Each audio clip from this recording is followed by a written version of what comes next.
The Russian dictator's personal life is traditionally shrouded in secrecy, but new details show how he cheated on his wife in the late 1990s and how his inner circle turned a blind eye to it, writes Agentstvo. The book by journalists Roman Badanin and Mikhail Rubin, The Tsar in Person, says that in the late 1990s, Putin secretly met with his mistress in Moscow. He used the apartment of his assistant Igor Sechin for the dates. Putin himself reacted painfully to the fact that Sechin received an apartment slightly larger than his own from the state, but envy quickly gave way to convenience. That is where the secret intimate meetings took place. The story soon came to light. Sechin's wife, Marina, noticed the woman's presence and extracted a confession from her husband. He, although a former intelligence officer, could not resist and directly named the name of his boss. The information reached Lyudmila Putina, which caused a serious quarrel in the family of the future president. Journalists specify that the mistress could have been Svetlana Krivonogikh, the woman who is associated with the birth of Putin's illegitimate daughter. The scandal did not harm Sechin. On the contrary, he made a career as Putin's secretary, later headed the oil empire Rosneft, and became one of the most influential people in Russia. The episode with adultery looks especially indicative today. Putin publicly hides behind traditional values, although in reality he himself violated them. Today, the Russian dictator effectively lives with Alina Kabayeva, a former gymnast and State Duma deputy, with whom he has at least 2 illegitimate children.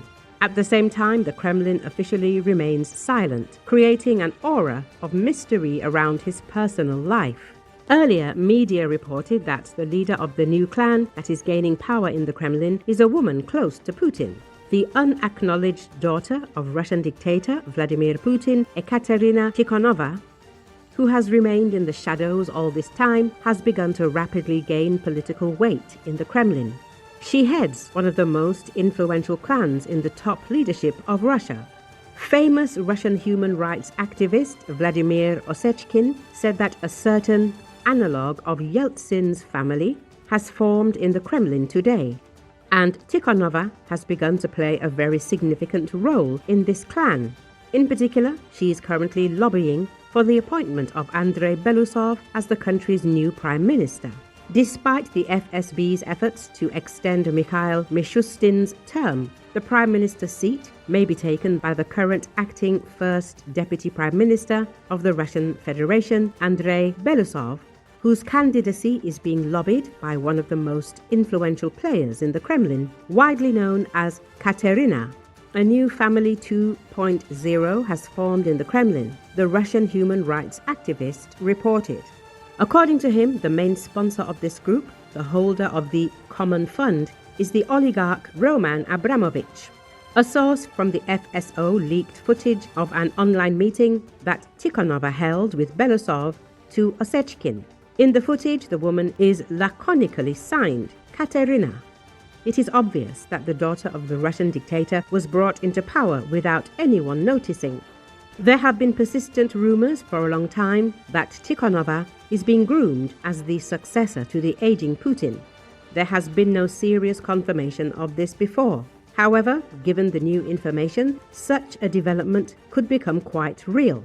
It is important to clarify that Putin carefully hides all information about his daughters and other family members. The media dug up information about Tikhonova being his child. The dictator himself has not yet confirmed this.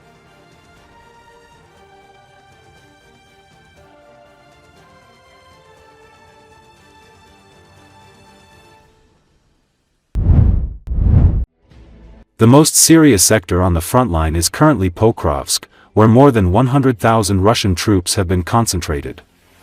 The situation also remains dangerous in the Zaporizhia direction, President Volodymyr Zelensky said, recently.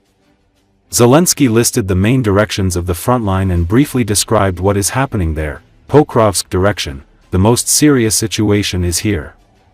Russian forces have accumulated more than 100,000 personnel and are preparing offensive actions. However, Ukraine is aware of this and controls the situation. Kharkiv region and Donetsk region. The Ukrainian army is conducting active operations in these areas, and it is very difficult for the Russians there. Kupiansk, successful search and destroy operations by the defense forces.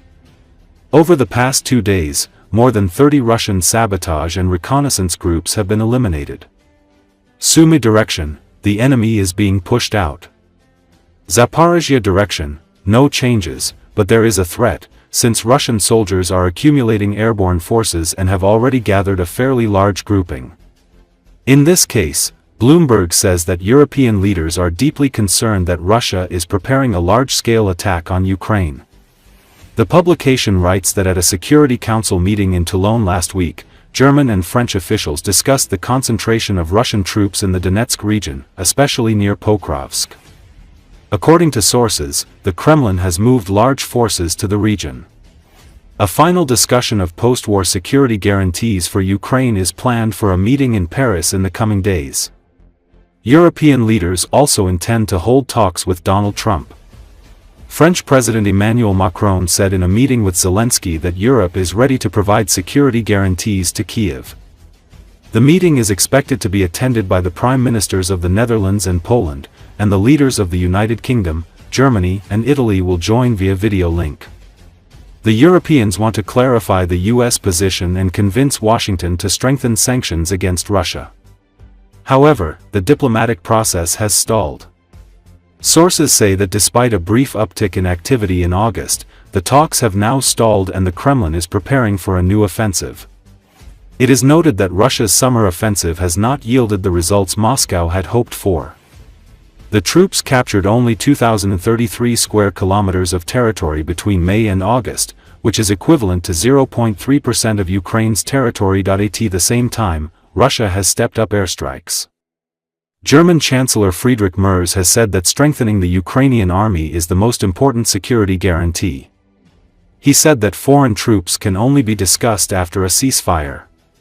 Ukraine must be able to defend itself in the long term, and we will support it in this both now and in the future, Merz emphasized.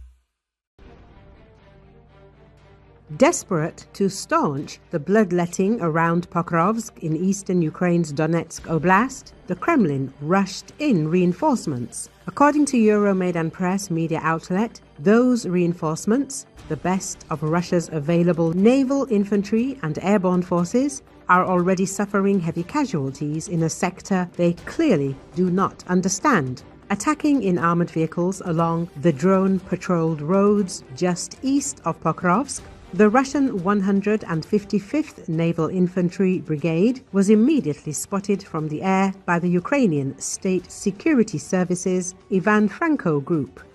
The Ivan Franko Group attacked with its own explosive first-person view drones and also called in rockets from nearby high-mobility artillery rocket systems. The combined firepower inflicted devastating losses on the enemy's assault armored group, which ultimately could not reach the forward positions of the 79th Air Assault Brigade and was completely defeated, the Ivan Franko Group reported.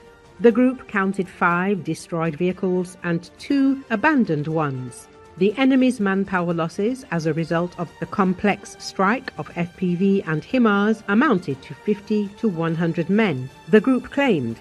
See the official video below. It was a swift and bloody setback for Russia's best effort to shift the battlefield momentum around Pokrovsk back in its own favor. For more than a year now, a Russian force with at least 8 corps and field armies, together overseeing dozens of regiments and brigades, each with potentially thousands of troops, has been trying and mostly failing to capture a chain of Ukrainian cities stretching from Pokrovsk to Slovyansk in the eastern Ukraine Donetsk Oblast.